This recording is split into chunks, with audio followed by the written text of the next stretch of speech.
Thank you Jesus. ಯೇಸುವೆ ಸ್ತೋತ್ರ. Yes, praise the Lord. ಕಳೆದ ಕ್ಲಾಸಲ್ಲಿ ನಾವು ತಿಳ್ಕೊಂಡಿದ್ದೇನು, ಬೈಬಲ್ ಯಾಕೆ ಓದಬೇಕು.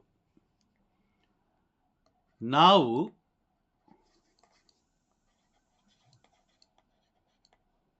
ಬೈಬಲ್ ಯಾಕೆ ಓದಬೇಕು.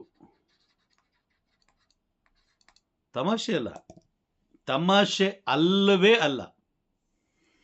ಕ್ರೈಸ್ತರೇ ತಿಳ್ಕೊಳ್ಳಿ, ಇದು ತಮಾಷೆ ಅಲ್ಲ. ಅಯ್ಯೋ, ನಾನು ಬಲಿ ಪೂಜೆಗೆ ಹೋಗ್ತಾ ಇದ್ದೆ, ಬೆಳಗ್ಗೆ ಎದ್ದ ತಕ್ಷಣ ನಾನು ಬಲಿ ಪೂಜೆಗೆ ಹೋಗ್ತೀನಿ. ಯಾಕೆ ಬೈಬಲ್ ಓದೋದು? ಅಲ್ಲೇನು ಬೈಬಲ್ ಹೇಳ್ಕೊಳಲ್ವ ನಮಗೆ? ಅಲ್ಲೇನು ವಾಕ್ಯಗಳು ಓದಲ್ವಾ ಅಂತ ಹೇಳಿದ್ರೆ, ಬೈಬಲ್ ಹೇಳುತ್ತೆ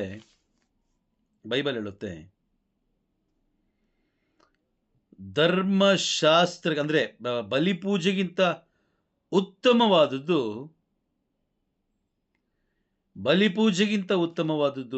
ಧರ್ಮಶಾಸ್ತ್ರ. Praise the Lord. ಬಲಿ ಪೂಜೆಗಳಿಗಿಂತ ಉತ್ತಮವಾದುದು ಧರ್ಮಶಾಸ್ತ್ರ. ನಾನು ಅದನ್ನ ವಾಕ್ಯ ನಾನು ನಾಳೆ ಕೊಡ್ತೀನಿ. ಇವತ್ತು ನಾನು ಅದನ್ನು ತಗೊಳ್ಳೋಕ್ಕಾಗಲ್ಲ, ನಾಳೆ ಕೊಡ್ತೀನಿ. ಬಟ್ ವಾಕ್ಯ ಸರಿಯಾಗಿದೆ. ಕಥೋಲಿಕ ಕ್ರೈಸ್ತರ ಮುಖ್ಯವಾದ ಒಂದು ದುರ್ನಡತೆ ಅಂತ ಹೇಳ್ಬೋದು. ದುರ್ನಡತೆ ಇಲ್ಲ ಬ್ರದರ್, ಆಗಲ್ಲ, ಟೈಮ್ ಇಲ್ಲ, ಬೆಳಗ್ಗೆ ಭಾನುವಾರ ಬಲಿ ಪೂಜೆಗೆ ಹೋಗ್ತೀವಲ್ವಾ. ಮುಖ್ಯವಾಗಿ ಒಬ್ಬ ಕ್ರೈಸ್ತನಾದವನು ಬೈಬಲ್ ಯಾಕೆ ಓದಬೇಕು ಅನ್ನೋದನ್ನ ತಿಳ್ಕೊಳ್ಬೇಕು. ಮುಖ್ಯವಾಗಿ ಬೈಬಲ್ ಓದೋದ್ರಿಂದ ಏನು ಲಾಭಕ್ಕೋಸ್ಕರ ನಾವು ಕ್ರೈಸ್ತರಾದವರಲ್ಲ. ಲಾಭದ ಕ್ರೈಸ್ತರು ಬೇರೆ. ಅವ್ರಿಗೇನು, ಕೆಲವು ಕಡೆ ಧ್ಯಾನ ಕೂಟಗಳಿಗೆ ಹೋಗ್ತಾರೆ, ಕೆಲವು ಬ್ರದರ್ಗಳನ್ನ ಕರೆಸ್ತಾರೆ, ತಲೆ ಮೇಲೆ ಕೈ ಇಡಿಸ್ತಾರೆ, ರೋಗ ಸೌಖ್ಯ ಆಗುತ್ತೆ.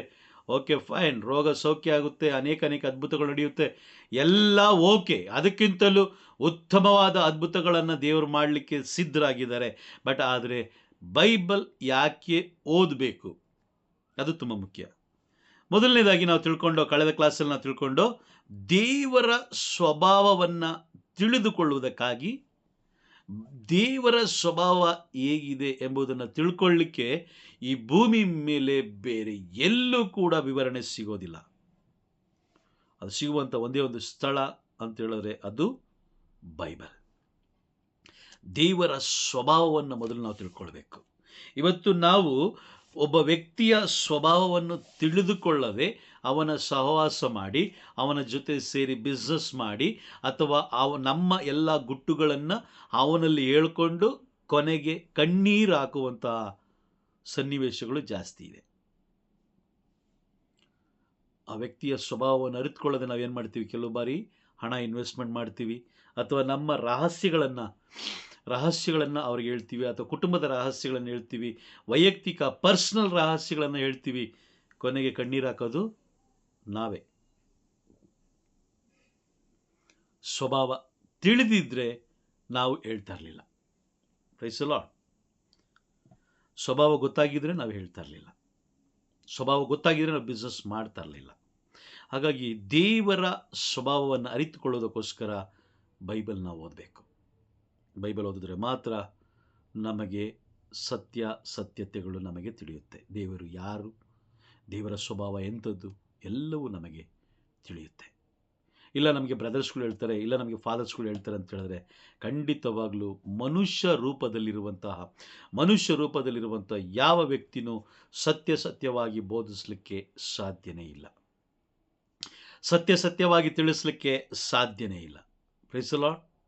ಹಾಗಾಗಿ ನೀವು ನೇರವಾಗಿ ಬೈಬಲೊಂದಿಗೆ ಮಾತನಾಡುವಾಗ, ಅಂದರೆ ಬೈಬಲನ್ನು ಓದುವಂಥ ಸಮಯದಲ್ಲಿ ಪವಿತ್ರಾತ್ಮರು ನಿಮಗೆ ಸ್ಪಷ್ಟವಾಗಿ ತಿಳಿಸ್ಕೊಡ್ತಾರೆ.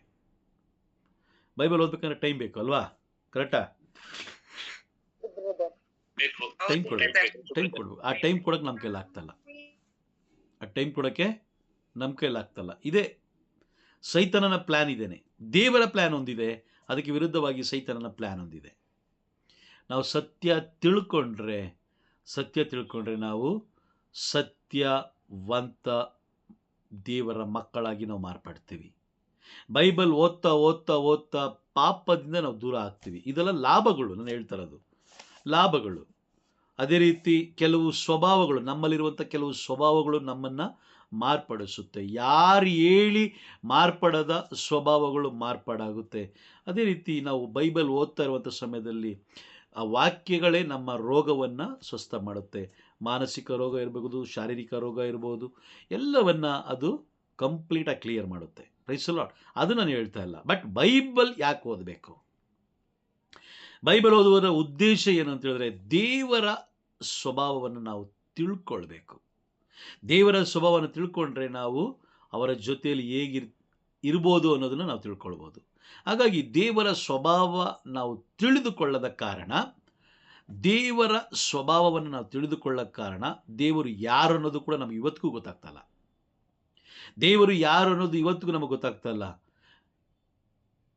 ಯಾರೋ ಒಬ್ಬ ವ್ಯಕ್ತಿ ಬರ್ತಾರೆ, ಅವರೊಂದು ರೂಪ ತೋರಿಸ್ತಾರೆ, ಇದೇ ದೇವರು ಅಂತ ಹೇಳಿದ್ರೆ ಅದನ್ನೇ ನಾವು ನಂಬ್ತಾ ಇದ್ದೀವಿ. ಬಣ್ಣ ಬಣ್ಣದ ರೂಪಗಳನ್ನು ನಾವು ದೇವರಂತ ನಂಬ್ತಾ ಇದ್ದೀವಿ. Praise the Lord. ಅದೇ ನೀವು ಸ್ಪಷ್ಟವಾಗಿ ಬೈಬಲನ್ನು ನೀವು ಓದಿದ್ದೇ ಆದರೆ ಬೈಬಲೇ ನಿಮಗೆ ಸ್ಪಷ್ಟವಾಗಿ ತಿಳಿಸುತ್ತೆ ನಿಜವಾದ ಏಕ ದೇವರು ಯಾರು ಎಂಬುದಾಗಿ. Praise the Lord. ಅರ್ಥ ಆಗ್ತಾ ಇದೆಯಾ?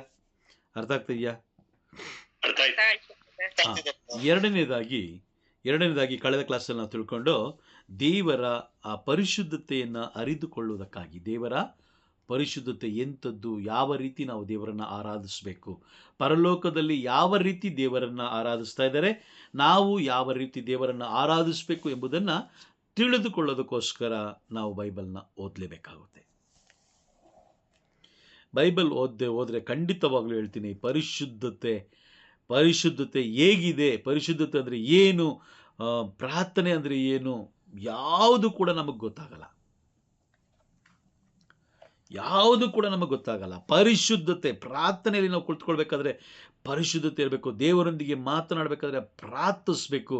ಅದು ಯಾವ ಪ್ರಾರ್ಥನೆ? ಯಾಕಂದರೆ ಪರಿಶುದ್ಧವಾದ ದೇವರೊಂದಿಗೆ ನಾವು ಮಾತನಾಡಬೇಕಾದ್ರೆ ನಾವು ಕೂಡ ಪರಿಶುದ್ಧರಾಗಿಯೇ ಇರಬೇಕು. ಹಾಗಾಗಿ ನಾವು ಬೈಬಲ್ ಓದದೇ ಇರುವ ಕಾರಣ ಯಾರೋ ಒಬ್ಬ ವ್ಯಕ್ತಿ ಬರ್ತಾರೆ, ಅವರು ತಮ್ಮ ವೈಯಕ್ತಿಕ ಪ್ರಾರ್ಥನೆಗಳನ್ನು ಬರ್ಕೊಂಡು ಇದನ್ನು ನೀವು ಪ್ರಾರ್ಥನೆ ಮಾಡಿ ಅಂತ ಹೇಳ್ತಾರೆ.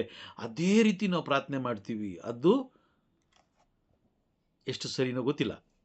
ಬಟ್ ಬೈಬಲ್ ಹೇಳುತ್ತೆ, ನಿಮ್ಮ ಎಲ್ಲ ಅವಶ್ಯಕತೆಗಳು ದೇವರಿಗೆ ಗೊತ್ತಿದೆ, ಅವರು ತಕ್ಕ ಸಮಯದಲ್ಲಿ ಎಲ್ಲವನ್ನು ಒದಗಿಸ್ತಾರೆ. ಬಟ್ ಆದರೆ ನೀವು ಆ ಸಮಯಕ್ಕೆ ಏನು ಬೇಕು ಅದನ್ನು ಮಾತ್ರ ನೀವು ಪ್ರಾರ್ಥಿಸಬೇಕು.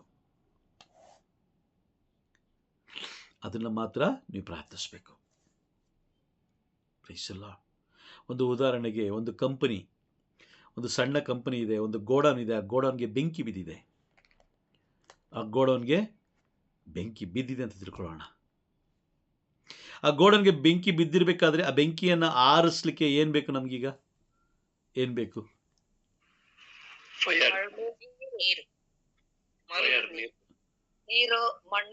ಆ ಬೆಂಕಿಯನ್ನು ಆರಿಸ್ಲಿಕ್ಕೆ ಬೇಕಾದಂಥದ್ದು ಆ ಸಮಯದಲ್ಲಿ ನಾವು ಪ್ರಾರ್ಥಿಸ್ಬೇಕು ಅಲ್ವಾ? ಕರೆಕ್ಟಾ? ಬೆಂಕಿಯನ್ನು ಆರಿಸುವುದಕ್ಕೋಸ್ಕರ ನೀವು ಪ್ರಾರ್ಥಿಸ್ಬೇಕೇ ಹೊರತು, ಆ ಸನ್ನಿವೇಶ ಅಲ್ಲಿ ಏನು ನಡೀತಾ ಇದೆ ಆ ಸನ್ನಿವೇಶಕ್ಕೆ ನೀವು ಪ್ರಾರ್ಥಿಸ್ಬೇಕೇ ಹೊರತು ಅದನ್ನು ಬಿಟ್ಟು ಬೇರೆದನ್ನು ನಾವು ಪ್ರಾರ್ಥಿಸ್ತಾ ಇರ್ತೀವಿ. ನೋಡಿ, ಒಳಗಡೆ ಒಂದು 10-15 ಜನ ನಿಂತಿದ್ದಾರೆ, ಆಲ್ರೆಡಿ ಬೆಂಕಿಯಲ್ಲಿ ಉರಿತಾ ಇದ್ದಾರೆ. ಅವರಿಗೆ ಒಳ್ಳೆ ಆರೋಗ್ಯ ಕೊಡಿ ಸ್ವಾಮಿ, ಅವ್ರನ್ನ ನೋಡ್ಕೊಳ್ಳಿ ಸ್ವಾಮಿ, ಅವ್ರಿಗೆ ಅದು ಮಾಡಿ. ಅದು ಆಗಲ್ಲ. ಆಗುತ್ತಾ? ಅವರ ರಕ್ಷಿಸಕ್ಕೆ ನೋಡಬೇಕು.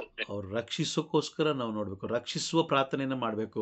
ಅಪ್ಪ, ಆ ಬೆಂಕಿಯನ್ನು ನಂದಿಸಲಿಕ್ಕೆ ಬೇಕಾದಂತಹ ಏನೇನು ಅವಶ್ಯಕತೆ ಇದೆ ಎಲ್ಲವನ್ನ ದಯಪಾಲಿಸಿ ಸ್ವಾಮಿ ಅಂತ ಹೇಳಿದ್ರೆ ಆ ಪ್ರಾರ್ಥನೆ ಮುಖಾಂತರ ದೇವರು ದಯಪಾಲಿಸ್ತಾರೆ. ಆಗ ಬೆಂಕಿ ಆರೋಗುತ್ತೆ. ಬೆಂಕಿ ಆರೋಯ್ತು ಅಂತಂದರೆ ಅವ್ರು ಆರೋಗ್ಯವಾಗಿ ಇರ್ತಾರೆ. ಅದರ ಆರೋಗ್ಯದ ಬಗ್ಗೆ ಪ್ರಾರ್ಥನೆ ಮಾಡಬೇಕು ಅನ್ನೋ ಅವಶ್ಯಕತೆ ಏನಿದೆ? ಹೌದಾ? Praise the Lord. ಅವರು ಆರೋಗ್ಯವಾಗಿ ಇರ್ತಾರೆ. ಅದನ್ನು ನಾವು ಮಾಡ್ತಾ ಇಲ್ಲ. ಬೈಬಲ್ ಹೇಳ್ತಾ ಇದೆ ಪ್ರಾರ್ಥನೆ ಮಾಡಲಿಕ್ಕೆ ನಿಮಗೆ ಬರೋದಿಲ್ಲ, ಬೈಬಲ್ಲೇ ಸ್ಪಷ್ಟವಾಗಿ ಹೇಳ್ತಾ ಇದೆ. ಬಟ್ ಆದರೆ ನಾವು ರೋಮನ್ ಕಥೋಲಿಕರು ನಾವು ಹೇಳ್ತೀವಿ ಇಲ್ಲ ಇಲ್ಲ ನಮಗೆಲ್ಲ ಗೊತ್ತಿದೆ, ನಾವು 100 ಮಣಿ ಜಪಸಾರ ಮಾಡಿದ್ರೆ ಸರೋಗುತ್ತೆ. ಈಗ ಅದೊಂದು ಟ್ರೆಂಡ್ ಆಗಿ ಇಟ್ಕೊಂಡಿದ್ದಾರೆ, ಜಪಸಾರ ಅನ್ನೋದು ಟ್ರೆಂಡ್ ಆಗಿ ಇಟ್ಕೊಂಡಿದ್ದಾರೆ. ಮಾತೆ ಮರಿಯಮ್ಮನವರಲ್ಲಿ ಅವರ ಹೆಸರನ್ನು ಹಾಳು ಮಾಡಲಿಕ್ಕೆ ಅಂತಲೇ, ಮಾತೆ ಮರಿಯಮ್ಮನವರ ಆ ಪರಿಶುದ್ಧತೆಯನ್ನು ಕಡೆಗಣಿಸ್ಲಿಕ್ಕೆ ಅಂತಲೇ, ಮಾತೆ ಮರಿಯಮ್ಮನವರನ್ನು ಕಡೆಗಣಿಸಿ ಅವಮಾನಪಡಿಸಿ ಇಲ್ಲ ಸಲ್ಲದಂತೆ ಅವರನ್ನು ಹೇಗಾದರೂ ಮಾಡಿ ನಿಂದಿಸಬೇಕು ಅಂತ ನಿರ್ಧಾರ ಮಾಡಿಕೊಂಡೇ ಸುತ್ತಾ ಇದ್ದಾರೆ.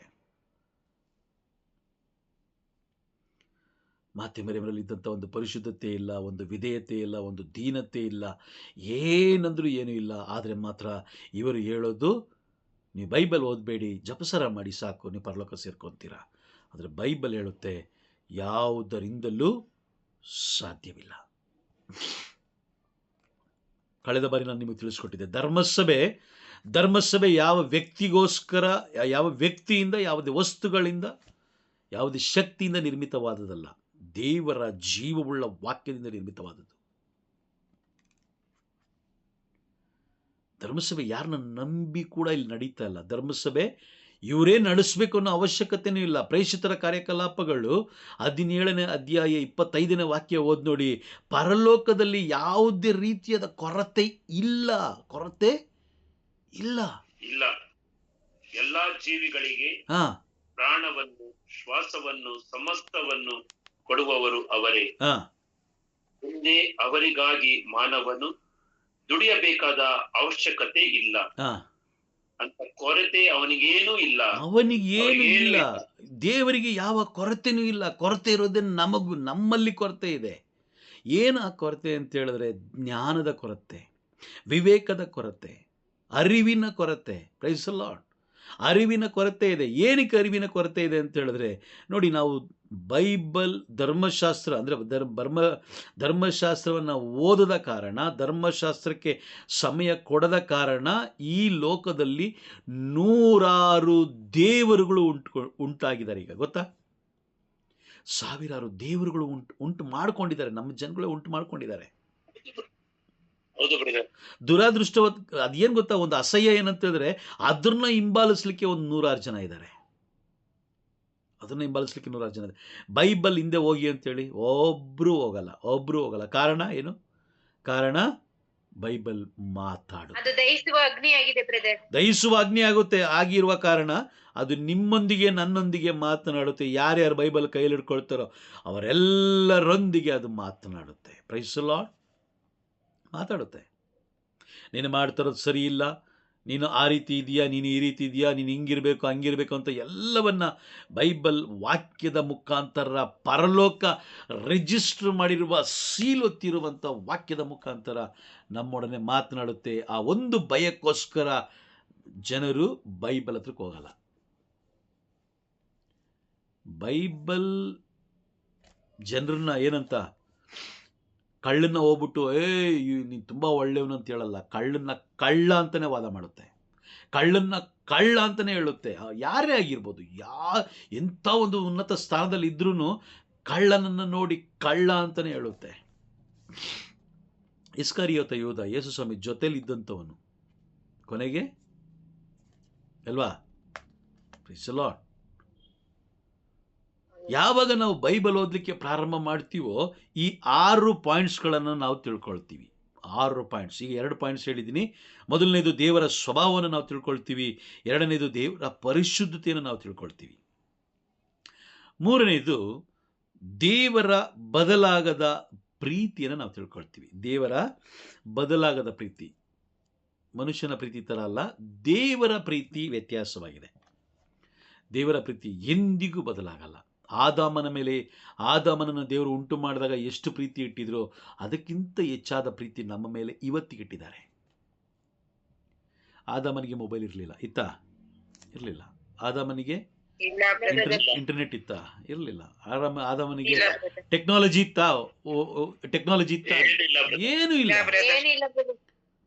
ಏನೂ ಇಲ್ಲ. ಬಟ್ ನಮಗೆಲ್ಲ ಕೊಟ್ಟಿದ್ದಾರೆ. ಏನಕ್ಕೋಸ್ಕರ ಕೊಟ್ಟಿದ್ದಾರೆ? ಇನ್ನೂ ಈಸಿ ಮಾಡಿಕೊಟ್ಟಿದ್ದಾರೆ. ಪರಲೋಕದ ರಹಸ್ಯವನ್ನು ತಿಳ್ಕೊಳ್ಳಿಕ್ಕೆ ಇನ್ನೂ ಸುಲಭ ಮಾಡಿಕೊಟ್ಟಿದ್ದಾರೆ. ಬಟ್ ನಾವು ತಿಳ್ಕೊಳ್ಳಿಲ್ಲ ಅಂತ ಹೇಳಿದ್ರೆ ನಮ್ಮಂಥ ಅಹಂಕಾರಿಗಳು ಯಾರೂ ಇಲ್ಲ. ನಮ್ಮಂಥ ಅಹಂಕಾರಿಗಳು ಯಾರೂ ಇಲ್ಲ. ಯೆರೆಮೀಯ ಪ್ರವಾದಿಯ ಗ್ರಂಥ 11ನೇ ಅಧ್ಯಾಯ ವಾಕ್ಯ 10-11ರಲ್ಲಿ ನಾವು ನೋಡ್ತೀವಿ, ದೇವರ ಮಾತನ್ನು ಮೀರದ ನಮ್ಮ ಪಿತೃಗಳು ನಾಶವಾದರು. ದೇವರ ಮಾತನ್ನು ಮೀರಿದ ನಮ್ಮ ಪಿತೃಗಳು ನಾಶ ಆದರು. ಗೊತ್ತಿಲ್ಲ ಯಾರಿಗೆ ಯಾವಾಗ ಮರಣ ಬರುತ್ತೆ ಅಂತ ಗೊತ್ತಿಲ್ಲ. ಯಾವಾಗ ಬೇಕಾದ್ರೆ ಬರ್ಬೋದು. ನಾವಿನ್ನೇನು ಊಟ ಮಾಡ್ತಾ ಇರ್ತೀವಿ, ನಮಗೆ ಬರ್ಬೋದು, ಅಥವಾ ನಮ್ಮ ಪಕ್ಕದಲ್ಲಿ ಕುಳಿತಿರುವ ನಮ್ಮ ಸಹೋದರಿಗೆ ಬರ್ಬೋದು, ಅಥವಾ ನಮ್ಮ ಹೆಂಡತಿಗೆ ಬರ್ಬೋದು, ಅಥವಾ ನಮ್ಮ ಗಂಡನಿಗೆ ಬರ್ಬೋದು, ನಮ್ಮ ಮಕ್ಕಳಿಗೆ ಬರ್ಬೋದು, ಅತ್ತೆ ಮಾವ ಯಾರಿಗೂ ಬೇಕಾದರೂ ಬರ್ಬೋದು. ಬೈಬಲ್ ಕ್ಲಿಯರಾಗಿ ಹೇಳ್ತಾ ಇದೆ. ಬೈಬಲ್ ಎಷ್ಟು ಕ್ಲಿಯರಾಗಿ ಹೇಳ್ತಾ ಇದೆ ಅಂತ ಹೇಳಿದ್ರೆ, ಮನುಷ್ಯನ ಪ್ರತಿಯೊಂದು ದಿನಗಳು ಲೆಕ್ಕ ಆಗಿದೆ. ಆಮೇಲೆ ಮನುಷ್ಯನ ಪ್ರತಿಯೊಂದು ದಿನಗಳು ಏನಾಗಿದೆಯಂತೆ? ಏನಾಗಿದೆ? ಲೆಕ್ಕ ಮಾಡಿದ್ದಾರೆ, ಲೆಕ್ಕ ಆಗಿದೆ. ನೋಡಿ, ಇದು ಬೈಬಲ್ ತಿಳಿಸುತ್ತೆ. ಬೈಬಲ್ ಇದು ತಿಳಿಸುತ್ತೆ, ಮಗನೇ ನಿನ್ನ ಪ್ರತಿಯೊಂದು ದಿನವೂ ಲೆಕ್ಕ ಹಾಕಿದೆ, ನಿನ್ನ ಮರಣದ ದಿನ ಲೆಕ್ಕ ಆಗಿದೆ ಅಂತ ಬೈಬಲ್ ತಿಳಿಸುತ್ತೆ. ಆಗ ಏನು ಮನುಷ್ಯನಿಗೆ ಏನಾಗುತ್ತೆ? ಆ ಥರ ಹೇಳಿದಾಗ ಏನಾಗುತ್ತೆ? ಭಯ ಬರುತ್ತಾ? ಯಾಕೆ ಬೇಕು? ಯಾಕಪ್ಪ ಬೇಕು? ಭಯದಿಂದ ಬದುಕಬೇಕು ಅಲ್ವಾ? ಜಾಲಿಯಾಗಿರೋಣ. ಏನು ಓಡೋಗಿದ್ದೇನು? ಭಾನುವಾರ ಚರ್ಚ್ಗೆ ಹೋಗೋಣ, ಹಂಗೂ ಏನಾರು ಇದಾಯಿತು ಅಂತೇಳಿದ್ರೆ ಒಂದು ಪೂಜೆ ಇಡ್ಸೋಣ. ಒಂದು ಪೂಜೆ ಇಡ್ಸಿದ್ರೆ ಏನಾಯಿತು? Praise the Lord. ಎಲ್ಲ ಮುಗೀತು, ಎಲ್ಲ ಮುಗೀತು ಅಲ್ವಾ? ಮುಗೀತು. ನಮ್ಗೆ ಪೂಜೆ.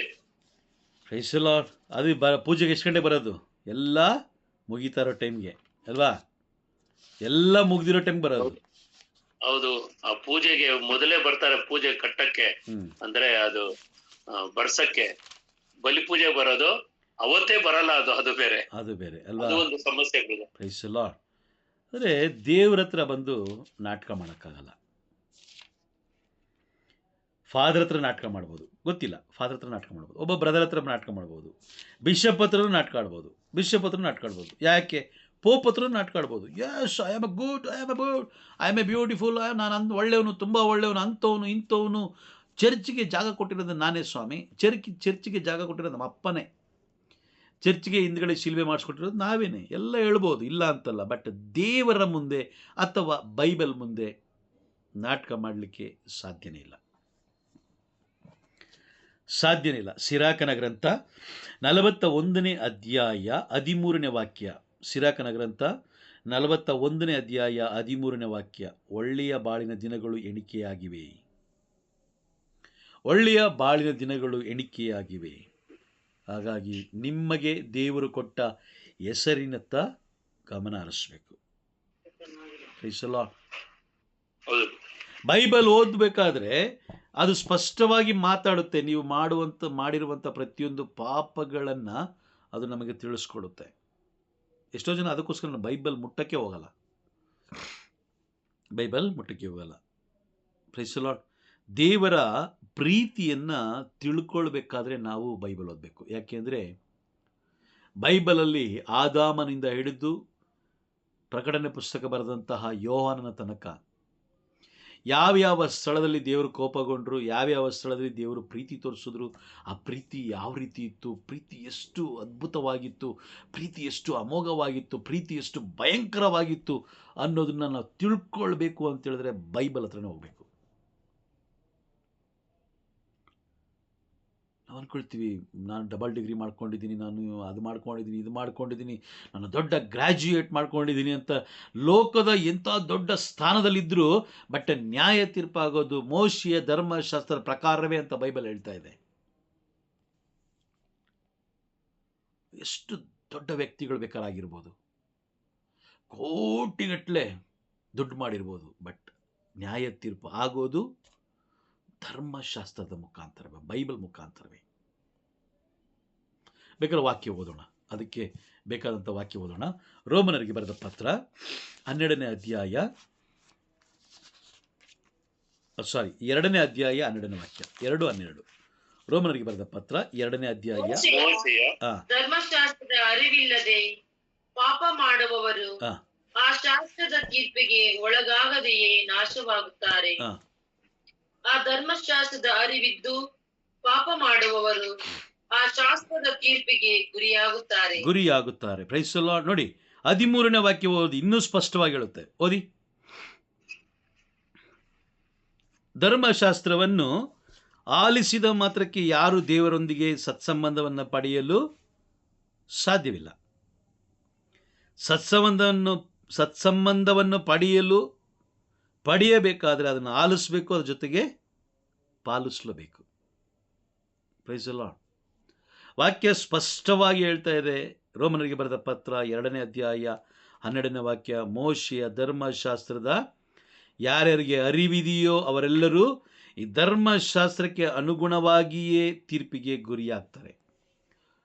ಇಲ್ಲ, ಆ ರೀತಿ ಇಲ್ಲ ಅಂತ ಹೇಳೋರು ಕೆಲವು ಜನ ಇದ್ದಾರೆ. ಇದಾರೆ ಬ್ರದರ್. ಇದ್ದಾರೆ. ಅದೇ ಯೇಸು ಕ್ರಿಸ್ತರು ಅವರು ಬಲಿ ಆದ್ಮೇಲೆ ಅವೆಲ್ಲ ಹೋಯ್ತು ಅಂತ ಅಂತಾರೆ ಬ್ರದರ್. ಏನ್ ಬೇಕಾದ್ರೂ ಹೇಳ್ಬೋದು ಅಲ್ವಾ? ಅದೇ ಏನ್ ಬೇಕಾದ್ರೂ ಹೇಳ್ಬೋದು. ಬಟ್ ಅದೆಲ್ಲವುಗಳಿಂದ ನಾವು ಹೊರಗಡೆ ಬರಬೇಕು ಅಂದರೆ ನಾವು ಖುದ್ದಾಗಿ ಸಮಯ ಕೊಟ್ಟು ಬೈಬಲ್ ಓದುವಾಗ ಮಾತ್ರ ನಮ್ಗೆ ಅರ್ಥ ಆಗುತ್ತೆ. ಇಲ್ಲ ಅಂದರೆ ಖಂಡಿತವಾಗ್ಲೂ ಅರ್ಥ ಆಗೋದಿಲ್ಲ. Praise the lord.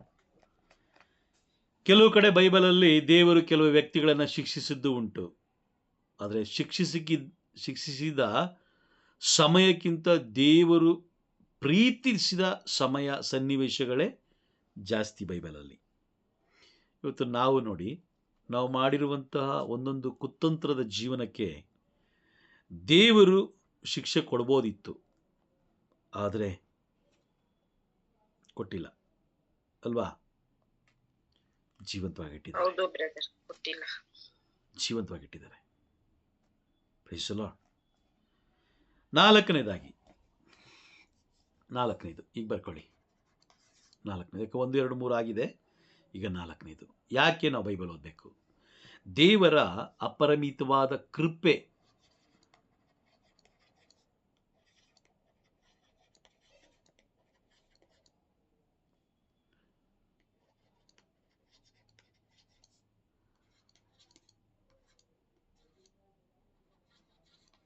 ಕೃಪೆಯನ್ನು ಅರಿಯಲು. Price the lord. ಅಪರಿಮಿತವಾದ ಕೃಪೆ. ಅಪರಿಮಿತ ಅಂದ್ರೆ ಏನು? ಇಂಗ್ಲಿಷಲ್ಲಿ unlimited. Praise the Lord. Unlimited ಅಂದ್ರೆ ಏನು? ಲೆಕ್ಕ ಮಿತಿ ಇಲ್ಲದ. Praise the lord.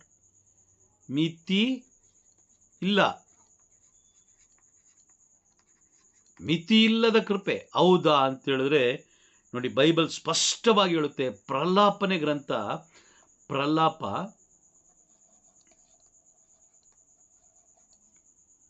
3ನೇ ಅಧ್ಯಾಯ 22ನೇ ವಾಕ್ಯ. Book of Lamentations. ನಾವು ಉಳಿದಿರುವುದು ಕರುಣೆಯಿಂದ. ನಾವು ಉಳಿದಿರೋದು ಇಲ್ವಲ್ಲ. ನಾನು ದೊಡ್ಡ ಯೂನಿವರ್ಸಿಟಿಲಿ ನಾನು ಓದಿರೋದು. ನನ್ನ ಐಡಿಯಾ, ನನ್ನ ಆಲೋಚನೆನೇ ಬೇರೆ ಇದೆ. ನಾನು ಹೆಂಗ್ ಉಳಿಬೇಕು, ಹೆಂಗ್ ಬದುಕಬೇಕು ಅನ್ನೋದು ನಾನು ಪ್ಲಾನ್ ಮಾಡೋದು, ದೇವರಲ್ಲ. ಈ ಥರ ಮಾತುಗಳು ಕೇಳಿಸ್ಕೊಂಡಿದ್ದೀರಾ? Praise the Lord. ಹೌದಲ್ಲ? ಎಸ್, ಹೇಳ್ತಾರೆ. ಬಟ್ ಬೈಬಲ್ ಹೇಳುತ್ತೆ ನಾವು ಬದುಕಿರುವುದೇ ದೇವರ ಕೃಪೆಯಿಂದ ಅಥವಾ ದೇವರ ಕರುಣೆಯಿಂದ. ಆ ರೀತಿ ಏನಾದರೂ ಬದುಕಬೇಕು ಅಂತ ಹೇಳಿದಿದ್ರೆ ದೊಡ್ಡ ದೊಡ್ಡ ರಾಜರುಗಳು ಬದುಕ್ತಾ ಇದ್ರು. ಯಾಕೆ? ದೊಡ್ಡ ಪಾಪ್ ಸಿಂಗರ್ಸ್ಗಳು, ಮೈಕಲ್ ಜಾಕ್ಸನ್, ಆ ಥರ ವ್ಯಕ್ತಿಗಳು ಬದುಕ್ತಾ ಇದ್ರು ಅಲ್ವಾ? ದೊಡ್ಡ ಶ್ರೀಮಂತರು, ಹಣವಂತರು, ಶರೀರದ ಭಾಗಗಳನ್ನೇ ಬದಲಾಯಿಸುವಷ್ಟು ಹಣ ಇತ್ತು ಅವರಿಗೆ. ಹೃದಯ ಚೇಂಜ್ ಮಾಡ್ಬೋದಾಗಿತ್ತು, ಮೆದುಳು ಚೇಂಜ್ ಮಾಡ್ಬೋದಾಗಿತ್ತು, ಕಿಡ್ನಿ ಚೇಂಜ್ ಮಾಡ್ಬೋದಾಗಿತ್ತು. ಪ್ರತಿಯೊಂದು ಭಾಗಗಳನ್ನು ಬದಲಾಯಿಸಿಕೊಂಡು ಜೀವಿಸುವ ಶಕ್ತಿ ಸಾಮರ್ಥ್ಯ ಅವರಲ್ಲಿತ್ತು. ಆದರೂ ಅವರು ಬದುಕಿದ್ರ? ಇಲ್ಲ ಬ್ರದರ್, ಯಾರು ಒಬ್ಬರು ಬದುಕಲಿಲ್ಲ. ಇದನ್ನ ಹೇಳಿ ನೀವು, ಒಬ್ಬರು ಬದುಕಲಿಲ್ಲ. ಯಾಕಂದರೆ ಬದುಕಿಲ್ಲ ಅಂತ ಹೇಳಿದ್ರೆ ಎಲ್ಲೋ ಒಬ್ಬರೋ ಇಬ್ಬರು ಬದುಕಿಲ್ಲ, ಉಳಿದವರೆಲ್ಲ ಬದುಕಿದ್ದಾರೆ ಅಂತ ಹೇಳ್ಬೋದು. ಬಟ್ ನಾವು ಹೇಳ್ತಾ ಇರೋದೇನು, ಬೈಬಲ್ ಏನು ಹೇಳ್ತಾ ಇದೆ, ಒಬ್ಬರು ದೇವರ ಕರುಣೆ ಇಲ್ಲದೆ ಬದುಕಲಿಕ್ಕೆ ಸಾಧ್ಯನೇ ಇಲ್ಲ. ಈಗ ನಾವು ಬದುಕಿದೀವಿ ಅಂತ ಹೇಳಿದ್ರೆ ನಮ್ಮಲ್ಲಿ ಕೋಟಿಗಟ್ಟಲೆ ಹಣ ಇಲ್ಲ, ಬಟ್ ಆದರೂ ಕೂಡ ದೇವರು ಒಂದು ಚಾನ್ಸ್ ಕೊಟ್ಟಿದ್ದಾರೆ. ಈ ದಿನವನ್ನು ದೇವರು ನನಗೆ ರಿನ್ಯೂವಲ್ ಮಾಡಿಕೊಟ್ಟಿದ್ದಾರೆ. ಸಂತ ಬೆನೆಡಿಕ್ಟರು ಅವರ ಜೀವನದ ಚರಿತ್ರೆಯನ್ನು ನಾವು ಓದಬೇಕಾದ್ರೆ ಅವರು ಬರೆದಿಟ್ಕೊಂಡಿದ್ದಾರೆ. ಏನು ಗೊತ್ತಾ, ಅವರು ಪ್ರತಿದಿನ ಒಂದು ಶವ ಪೆಟ್ಟಿಗೆಯನ್ನು ತನ್ನ ಕೋಣೆಯಲ್ಲಿ ಇಟ್ಕೊಂಡಿದ್ರಂತೆ. ಶವದ ಪೆಟ್ಟಿಗೆ ಅಂದರೆ ಗೊತ್ತಲ್ವಾ? ಶವಗಳನ್ನು ಹಾಕಿ ಮಣ್ಣಲ್ಲಿ ಹಾಕಿ ಮುಚ್ಚಿಡುವಂಥದ್ದು ಅಲ್ವಾ? Praise the Lord. ಹೌದು ಬ್ರದರ್. ಏನಕ್ಕೆ ಶವದ ಪೆಟ್ಟಿಗೆನ ಅವರು ತನ್ನ ಕೋಣೆಯಲ್ಲಿ ಇಟ್ಕೊಂಡಿದ್ರು ಅಂತ ಹೇಳಿದ್ರೆ, ಆ ಶವದ ಪೆಟ್ಟಿಗೆನ ನೋಡುವ ಎಲ್ಲ ಸಮಯದಲ್ಲೂ ಅವರು ಮನಸ್ಸಲ್ಲೇ ಫೀಡ್ ಮಾಡ್ಕೊಳ್ತಾ ಇದ್ರಂತೆ. ಏನು? ನಾನು ಸಾಯುವ ವ್ಯಕ್ತಿ, ನಾನು ಮರಣ ಹೊಂದುವಂಥ ವ್ಯಕ್ತಿ ಅನ್ನೋದು ಅವರಿಗೆ ಒಂದು ಎಚ್ಚರಿಕೆಯನ್ನು ಕೊಡ್ತಾ ಇತ್ತು. ಆಗ ಅದು ಏನಕ್ಕೆ ಆ ರೀತಿ ಇಟ್ಕೊಂಡಿದ್ದಕ್ಕೂ ಒಂದು ಕಾರಣ ಇದೆ. ಏನು ಗೊತ್ತಾ? ಆ ರೀತಿ ಇಟ್ಕೊಂಡಾಗ ಈಗ ನೆಕ್ಸ್ಟ್ ನಾನು ಸಾಯ್ಬೋದು, ಇನ್ನೊಂದು 10 ನಿಮಿಷ ನಾನು ಸಾಯ್ಬೋದು, ಅಥವಾ ಅರ್ಧ ಗಂಟೆಯಲ್ಲಿ ನಾನು ಸಾಯ್ಬೋದು, ಅಥವಾ ಸಾಯಂಕಾಲ ನಾನು ಸಾಯ್ಬೋದು ಎಂಬ ಆ ಒಂದು ಜ್ಞಾನ ನಮ್ಮಲ್ಲಿ ಫೀಡ್ ಆಗ್ತಾ ಇದ್ರೆ ನಾವು ಪಾಪ ಮಾಡ್ತೀವಾ? ಇಲ್ಲ ಬ್ರದರ್, ಅಲ್ವಾ? ನೋಡಿ, ಎಂಥ ಸುಂದರವಾದ ಒಂದು ಆಲೋಚನೆ ಸಂತ ಬೆನೆಡಿಕ್ಟರದು. ಆ ರೀತಿಯ ಆಲೋಚನೆಯಿಂದ ನಾವು ಜೀವಿಸಬೇಕೇ ಹೊರತು ಸಂತ ಬೆನೆಡಿಕ್ಟರ್ನೇ ತಗೊಂಬಂದು ಮನೇಲಿ ಇಟ್ಕೊಳ್ಳೋದಲ್ಲ. ಮನೇಲಿ ಇಟ್ಕೊಂಡ್ರು ಏನು ಯೂಸ್ ಇಲ್ಲ. ಏನು ಯೂಸ್ ಇದೆ ಅಲ್ವಾ? ಸಂತ ಬೆನೆಡಿಕ್ಟರ 74 ರೂಲ್ಸ್ಗಳಿದೆ. ಎಷ್ಟಿದೆ? 72 ರೂಲ್ಸ್ ಇದೆ. ಹೇಗಿದೆ ಗೊತ್ತಾ ರೂಲ್ಸು? ಜಾಸ್ತಿ ನಗಬೇಡ, ಜಾಸ್ತಿ ತಿನ್ನಬೇಡ, ಒಬ್ಬರ ಬಗ್ಗೆ ಚಾಡಿ ಮಾತಾಡಬೇಡ, ಒಬ್ಬರ ಬಗ್ಗೆ ಆಲೋಚನೆ ಮಾಡಬೇಡ, ವ್ಯಕ್ತಿಯನ್ನು ದೊಡ್ಡವನಾಗಿ ಮಾಡಬೇಡ, ಬೈಬಲ್ನ ಚೆನ್ನಾಗಿ ಓದು, ದೇವರನ್ನೇ ಆರಾಧಿಸು, ನಿಜವಾದ ಏಕದೇವರನ್ನೇ ಆರಾಧಿಸು, ಕಷ್ಟದಲ್ಲಿರೋರಿಗೆ ಸಹಾಯ ಮಾಡು, ದುಃಖದಲ್ಲಿರೋರಿಗೆ ಸಾಂತ್ವನ ಕೊಡು, ರೋಗಿಗಳ ಜೊತೆಲಿ ಮಾತಾಡು, ಒಬ್ಬರ ಹಣವನ್ನು ಐಶ್ವರ್ಯನ ಕಸಿದುಕೊಳ್ಳಬೇಡ. Praise the Lord. ನೋಡಿ, ಇದು ಯಾವುದನ್ನು ನಾವೇನು ಮಾಡಲ್ಲ, ಅನುಸರಿಸಲ್ಲ. ನೋಡಿ, ಮನುಷ್ಯ ಎಂಥ ಟ್ಯಾಲೆಂಟ್ ನೋಡಿ, ಅವರ ರೂಪವನ್ನು ತಂದಿಟ್ಕೊಳ್ತಾನೆ. ರೂಪ ಇಟ್ಕೊಳ್ಳೋದ್ರಲ್ಲಿ ಏನು ಪ್ರಯೋಜನ ಇಲ್ಲ. ಸಂತ ಬೆನೆಡಿಕ್ಟರ ರೂಪ ಇಟ್ಕೊಳ್ಳೋದ್ರಲ್ಲಿ ಏನು ಪ್ರಯೋಜನ ಇಲ್ಲ. ನೀವು ಮಧ್ಯದಲ್ಲಿ ಕುಳಿತುಕೊಂಡು ಸಂತ ಬೆನೆಡಿಕ್ಟರ ಒಂದು 150 ಸ್ವರೂಪಗಳನ್ನ ತಗೊಂಬಂದು ಸುತ್ತಲೂ ಇಟ್ಕೊಂಡ್ರೆ ಏನಾರು ಯೂಸ್ ಇದೆಯಾ? ಏನು ಯೂಸ್ ಇಲ್ಲ. ಸುಮ್ಮನೆ ದುಡ್ಡು ವೇಸ್ಟ್ ಅಷ್ಟೇನೆ ಅಲ್ವಾ? ಸುಮ್ಮನೆ ದುಡ್ಡು ವೇಸ್ಟ್. ಬಟ್ ಆದರೆ ಅವರ ಆದರ್ಶಗಳನ್ನು ನಾವು ಇಟ್ಕೊಂಡಾಗ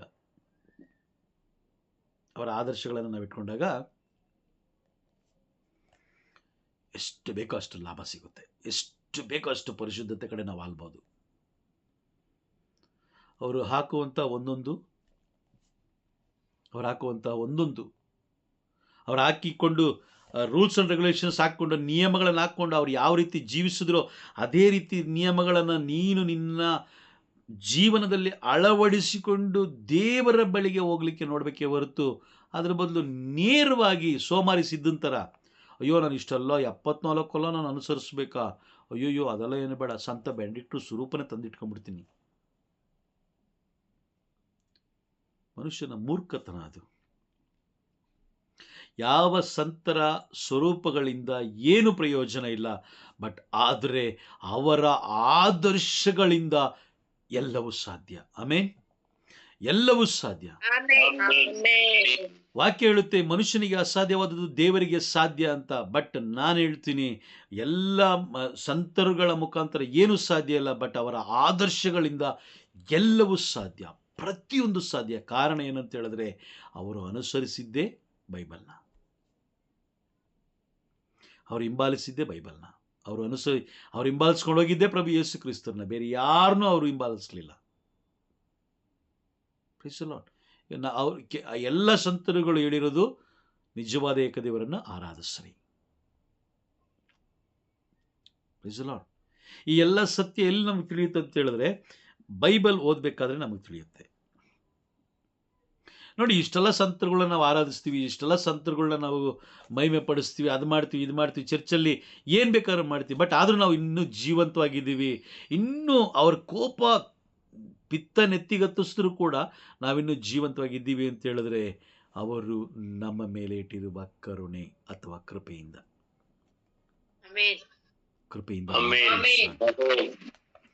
ಇಲ್ಲಾಂದ್ರೆ ಬೇರೆ ಯಾವುದರಿಂದಲೂ ಸಾಧ್ಯ ಇಲ್ಲ, ಬೇರೆ ಯಾವುದರಿಂದಲೂ ಸಾಧ್ಯ ಇಲ್ಲ. ಅವರ ಕೃಪೆ, ಅವರ ಕರುಣೆ, ಅವರ ಪ್ರೀತಿ ತಿಳ್ಕೊಳ್ಬೇಕು, ಅದನ್ನ ಸವಿಬೇಕು, ಅದನ್ನ ಅನುಭವಿಸ್ಬೇಕು ಅಂತ ಹೇಳಿದ್ರೆ ಬೈಬಲ್ ನಿನ್ನ ಕೈಯಲ್ಲಿರಬೇಕು. ಬೈಬಲ್ ನಿನ್ನ ಕೈಯಲ್ಲಿದ್ರೆ ಮಾತ್ರ ಅದನ್ನು ಅನುಭವಿಸ್ಲಿಕ್ಕೆ ಸಾಧ್ಯ, ಇಲ್ಲ ಅಂದರೆ ಖಂಡಿತವಾಗ್ಲೂ ಸಾಧ್ಯ ಇಲ್ಲ. ಕೆಲವು ಓದಿರೋರು ಇದ್ದಾರೆ, ವಿದ್ಯಾಭ್ಯಾಸ ಗೊತ್ತಿಲ್ಲದಿರೋರು ಇದ್ದಾರೆ. ಅವ್ರೇನು ಮಾಡಬೇಕು, ಅವರಿಗೆ ಓದಿರುವವರು ಓದಿ ತಿಳಿಸ್ಬೇಕು. ಅದಕ್ಕೋಸ್ಕರನೇ ದೇವರು ನಮ್ಮನ್ನಿಟ್ಟಿರೋದು. ತಿನ್ಕೊಂಡು ಕುಡ್ಕೊಂಡು ಮಜಾ ಮಾಡ್ಕೊಂಡು ಬದುಕ್ರಿ, ಒಬ್ರಿಗೊಬ್ರು ಕಿತ್ತಾಡ್ಕೊಂಡು ಬದುಕ್ರಿ, ಅಸೂಯೆ ಮಾಡ್ಕೊಂಡು ಬದುಕ್ರಿ, ಇಲ್ಲ ಸಲ್ಲದನ್ನು ಇನ್ನೊಬ್ಬರ ಮೇಲೆ ಎಲ್ಲ ಕಸ ತೊಗೊಂಡೋಗಿ ಬೇರೆಯವ್ರ ಮೇಲೆ ಹಾಕ್ಬಿಟ್ಟು ನಾನು ತುಂಬ ಪರಿಶುದ್ಧ, ನಾನು ತುಂಬ ಗ್ರೇಟ್ ಮನುಷ್ಯ, ನಾನು ಅಂಥವನು, ನಾನು ಇಂಥವನು, ನಮ್ಮ ಅಪ್ಪ ಅಂಥವ್ರು, ನಮ್ಮ ಅಮ್ಮ ಇಂಥವ್ರು, ನಾವು ಹಂಗೆ ಬದುಕೋದು, ನಾವು ಹಿಂಗೆ ಬದುಕೋದು, ಇದೆಲ್ಲ ಹೇಳೋದಕ್ಕೋಸ್ಕರ ಈ ಲೋಕದಲ್ಲಿ ದೇವರು ನಮಗೆ ಜಾಗ ಕೊಟ್ಟಿಲ್ಲ.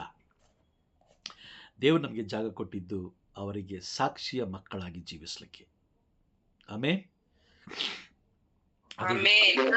ಅದೇ ದೇವ್ರ ಲೆಕ್ಕ ಕೇಳೋದು ಅದನ್ನೇ. ನೀವು ಎಷ್ಟು ಕೋಟಿ ಮಾಡಿಟ್ಟಿದ್ದೀರಾ, ನಿಮ್ಮ ಮಕ್ಕಳಿಗೆ ಎಷ್ಟು ಆಸ್ತಿ ಮಾಡಿಟ್ಟಿದ್ದೀರಾ, ನಿಮ್ಮ ಸೊತ್ತು ಎಷ್ಟಿದೆ, ಇದು ಯಾವುದನ್ನು ದೇವರು ನೋಡೋದಿಲ್ಲ. ಯಾಕೆಂದರೆ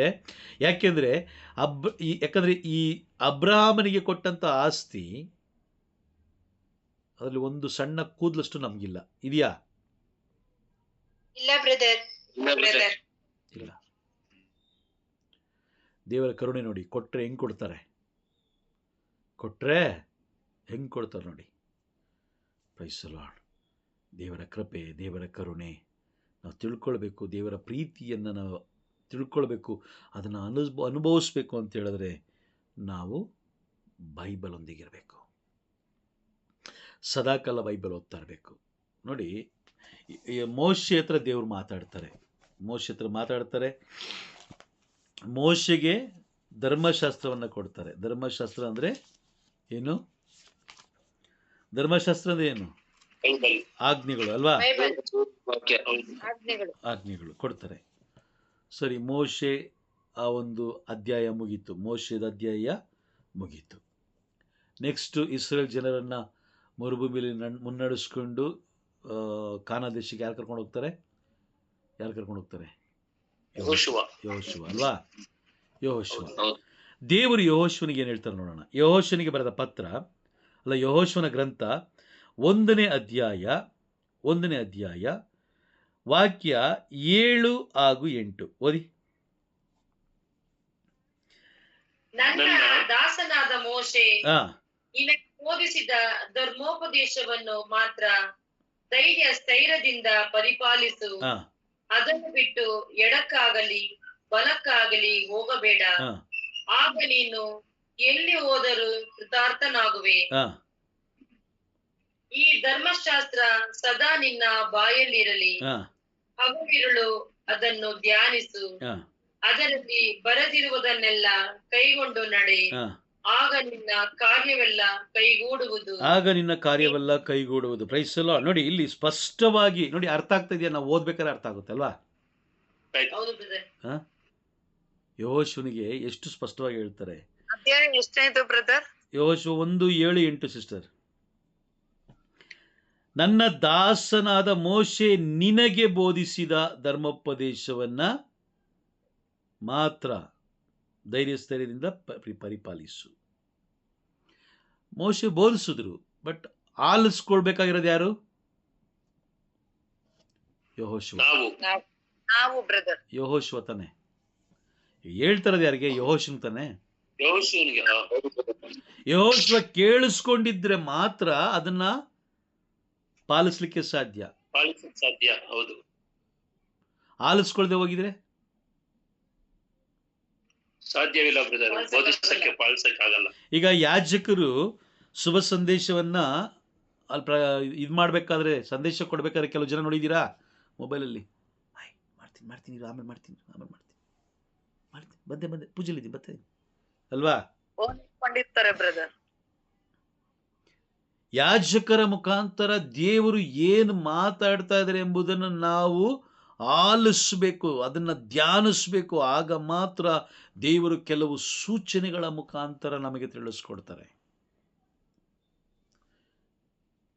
ಆಲಿಸಿದ್ರೆ ತಾನೇ ನೀವು ಪಾಲಿಸಕ್ಕೆ ಸಾಧ್ಯ. ಹೌದಾ?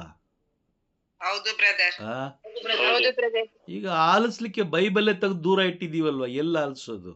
ಈಗ ಆಲಿಸ್ತಾ ಇರೋದಲ್ಲ ಏನು? ಸಂತ ಬೆನೆಡಿಕ್ಟರ ಸ್ವರೂಪ ತಗೊಂಬನ್ರಿ, ಅಂತೋಣಿಯವರ ಸ್ವರೂಪ ತಗೊಂಬನ್ರಿ, ಅದನ್ನಿಡ್ರಿ, ಕ್ಯಾಂಡ್ಲ್ ಹಚ್ಚ್ರಿ, ಗಂಧದ ಕಡ್ಡಿ ಹಚ್ಚ್ರಿ, ಹೂವು ಹಾಕ್ರಿ. ಹೌದಾ? ಸರ್ವೇಶ್ವರ ಸ್ವಾಮಿ ಯೆಹೋಶುವನಿಗೆ ಹೇಳ್ತಾ ಇದ್ದಾರೆ, ನನ್ನ ದಾಸನಾದ ಮೋಶೆ ನಿನಗೆ ಬೋಧಿಸಿದ ಧರ್ಮೋಪದೇಶವನ್ನು ಮಾತ್ರ. ನೋಡಿ, ಧರ್ಮೋಪದೇಶಕ್ಕೆ ಎಷ್ಟು ಮಹತ್ವ ಇದೆ ಅನ್ನೋದನ್ನ ದೇವರು ತೋರಿಸ್ಕೊಡ್ತಾರೆ. ಎಷ್ಟು ಮಹತ್ವ ಇದೆ. ಆ ಧರ್ಮೋಪದೇಶವನ್ನು ಮಾತ್ರ ನೀನು ಸ್ಥೈರ್ಯದಿಂದ ಪರಿಪಾಲಿಸು. ಎಡಕ್ಕಾಗಲಿ ಬಲಕ್ಕಾಗಲಿ ನೀನು ಹೋಗಬೇಡ. ಆಗ ನೀನು ಎಲ್ಲಿ ಹೋದರೂ ಕೃತಾರ್ಥನಾಗುವೆ. ಎಲ್ಲಿ ಬೇಕಾದ್ರೂ ಹೋಗು, ನೀನು ಬಲಶಾಲಿಯಾಗಿರ್ತೀಯ. ಈ ದಿನಗಳಲ್ಲಿ ನಮ್ಮ ಕುಟುಂಬದಲ್ಲಿ ಬಲಶಾಲಿಯಾಗಿದ್ದೀವಾ? ಇಲ್ಲ. ಹಿಂದೆ ತಿರುಗಿ ನೋಡಿ, ಮುಂದೆ ತಿರುಗಿ ನೋಡಿ, ಮೇಲೆ ನೋಡಿ, ಗೋಡೆಗಳು ನೋಡಿ, ಎಷ್ಟು ಫೋಟೋಗಳಿದೆ, ಎಷ್ಟು ವಿಗ್ರಹಗಳಿದೆ. ನಮ್ಮ ಬಲವಾದ ವಿಶ್ವಾಸ ಯಾವುದ್ರ ಮೇಲೆ ಇಟ್ಟಿದ್ದೀವಿ? ನಾವು ಒಂದು ಸ್ವರೂಪದ ಮೇಲೆ ಇಟ್ಟಿದ್ದೀವಿ, ಒಂದು ವಸ್ತು ಮೇಲೆ ಇಟ್ಟಿದ್ದೀವಿ. ಪ್ರಾರಂಭದಲ್ಲಿ ನಾನು ಹೇಳಿದೆ, ಧರ್ಮ ಸಭೆ ಯಾವ ವ್ಯಕ್ತಿಯಿಂದ ಆಗಲಿ ಅಥವಾ ವ್ಯಕ್ತಿಗೋಸ್ಕರವಾಗಲಿ ಅಥವಾ ಯಾವುದೇ ವಸ್ತುವಿಂದಾಗಲಿ ಯಾವುದೇ ಲೋಕದ ಶಕ್ತಿಯಿಂದ ನಿರ್ಮಿತವಾದದ್ದು ಅಲ್ಲ. ಅದು ನಿರ್ಮಿತವಾದದ್ದು ಪ್ರಭು ಯೇಸು ಕ್ರಿಸ್ತರ ಜೀವವುಳ್ಳ ವಾಕ್ಯಗಳ ಮೇಲೆ, ಕಲ್ಲು ಬಂಡೆಯ ಮೇಲೆ ನಿರ್ಮಿತವಾಗಿದೆ. ಆಮೆನ್. ಕಲ್ಲು ಬಂಡೆಯ ಮೇಲೆ, ಆ ಕಲ್ಲು ಬಂಡೆ ಮೇಲೆ ನಮ್ಮ ಜೀವನವನ್ನು ಕಟ್ಟಿಕೊಳ್ಬೇಕು. ಪ್ರತಿದಿನ ವಾಕ್ಯಗಳಲ್ಲಿ ನಾವು ಜೀವಿಸಬೇಕು. ಅದಕ್ಕೋಸ್ಕರ ನಾನು ಪ್ರತಿದಿನ ಬೆಳಗ್ಗೆ ಮಾತ್ರ ವಾಕ್ಯ ಆಗ್ತಾ ಇದೆ. ಈಗ ಸಂಜೆನೂ ಕೂಡ ನಾನು ವಾಕ್ಯ ಆಗ್ತಾ ಇದ್ದೀನಿ. ಗೊತ್ತಿಲ್ಲ ನಾನು ಯಾವಾಗ ಈ ಲೋಕ ಬಿಡ್ತೀನೋ ನನಗೆ ಗೊತ್ತಿಲ್ಲ. ಬಟ್ ಬಿಡುವುದಕ್ಕಿಂತ ಮುಂಚಿತವಾಗಿ ಈ ಲೋಕದ ಎಲ್ಲ ಕಡೆ ವಾಕ್ಯಗಳು ಹೋಗ್ಬೇಕು. ಆಮೆನ್. ಅರ್ಥ ಆಗ್ತಾ ಇದೆಯಾ? ನನ್ನ ಬಗ್ಗೆ ನಾನು ಚಿಂತೆ ಮಾಡಿಕೊಂಡೆ, ವಾಕ್ಯಗಳನ್ನು ನಾನು ಕಳಿಸ್ಬೇಕು. ಸೋಷಿಯಲ್ ಮೀಡಿಯಾ ಇದೆ, ಎಲ್ಲ ವಾಟ್ಸಪ್ ಇದೆ, ಫೇಸ್ಬುಕ್ ಇದೆ, ಎಲ್ಲ ಕಡೆ ನಾನು ವಾಕ್ಯಗಳನ್ನು ಶೇರ್ ಮಾಡಿದಾಗ ನಾನು ಇರ್ತೀನೋ ಇಲ್ವೋ ಗೊತ್ತಿಲ್ಲ. ನಾನು ಮರಣ ಹೊಂದಿ ಎಷ್ಟೋ ವರ್ಷಗಳಾದ್ಮೇಲೆ ದೇವರು ವಾಕ್ಯಗಳನ್ನು ಉಳಿಸಿರ್ತಾರೆ. ಆಮೇಲೆ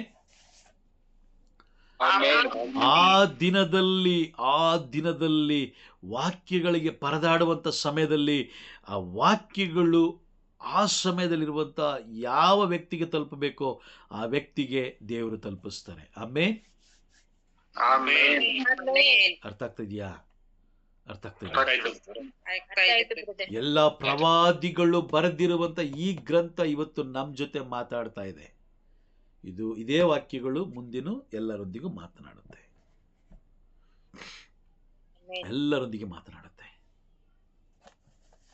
ಮನುಷ್ಯನ ಜೀವನದ ದಿನಗಳು ಎಣಿಕೆಯಾಗಿದೆ. ನಮ್ಮ ಜೀವನದ ದಿನಗಳು ಎಣಿಕೆಯಾಗಿದೆ. ನಾವು ಹೋಗುವ ಮಾರ್ಗ ನಮಗೆ ತಿಳಿದಿದ್ರೆ ಖಂಡಿತವಾಗಲೂ ನಮ್ಮ ಪ್ರಯಾಣ ಸುಖಕರವಾಗಿರುತ್ತೆ. ನಾವು ಹೋಗ್ಬೇಕಾಗಿರೋ ಮಾರ್ಗನೇ ನಮಗೆ ಗೊತ್ತಿಲ್ಲ ಅಂತ ಹೇಳಿದ ಮೇಲೆ ಪ್ರಯಾಣ ಸುಖಕರವಾಗಿರುತ್ತಾ? ಇರೋದಿಲ್ಲ ಬ್ರದರ್. ಖಂಡಿತವಾಗ್ಲೂ ಇರೋದಿಲ್ಲ. Praise the Lord. ಅರ್ಥ ಆಗ್ತಿದ್ಯಾ? ಅರ್ಥ ಆಗ್ತಿದೆ ಬ್ರದರ್. ಆಯ್ತು ಬ್ರದರ್. ಬೈಬಲ್ ಯಾಕೆ ಓದಬೇಕು ಅಂತ ಹೇಳಿದ್ರೆ ಸತ್ಯ ತಿಳ್ಕೊಳ್ಳಿಕ್ಕೆ. ಸುಳ್ಳಿನ ಲೋಕದಲ್ಲಿ ಸತ್ಯ ತಿಳ್ಕೊಳ್ಳಿಕ್ಕೆ ಬೈಬಲ್ನ ಓದಬೇಕು. ಅಯ್ಯೋ ಬೈಬಲ್ ಓದೋದ್ರಿಂದ ನನ್ನ ಮಗಳಿಗೆ ಹಿಂಗಾಗುತ್ತೆ ಹಂಗಾಗುತ್ತೆ ಕುಟುಂಬ, ಲಾಭ ಯಾವತ್ತೂ ನೋಡೋಕ್ಕೆ ಹೋಗಬೇಡಿ. ಲಾಭ ನೋಡೋಕ್ಕೆ ಹೋಗಬೇಡಿ. ಲಾಭ ನೋಡೋದು ಯಾರು? ವ್ಯಾಪಾರಿಗಳು ಅಲ್ವಾ? ಹೌದು. ನಮ್ಮ ಮತ್ತೆ ದೇವರ ಪ್ರೀತಿ ವ್ಯಾಪಾರಕ್ಕೆ ಸೇರಿದಲ್ಲ, ತಂದೆ ಮಕ್ಕಳ ಪ್ರೀತಿ. ಆಮೇನ್. ತಂದೆ ಮಕ್ಕಳ ಪ್ರೀತಿ. Price the Lord. ಅರ್ಥ ಆಯ್ತಾ? ಎಲ್ಲರಿಗೂ ಅರ್ಥ ಆಯ್ತಾ? Praise the Lord. ಅರ್ಥ ಆಯ್ತಾ? ಇದ್ದೀರಾ? ಇದೀವಿ ಬ್ರದರ್. ಅರ್ಥ ಆಯ್ತು. Praise the Lord. Okay fine. Praise the Lord. Praise the lord.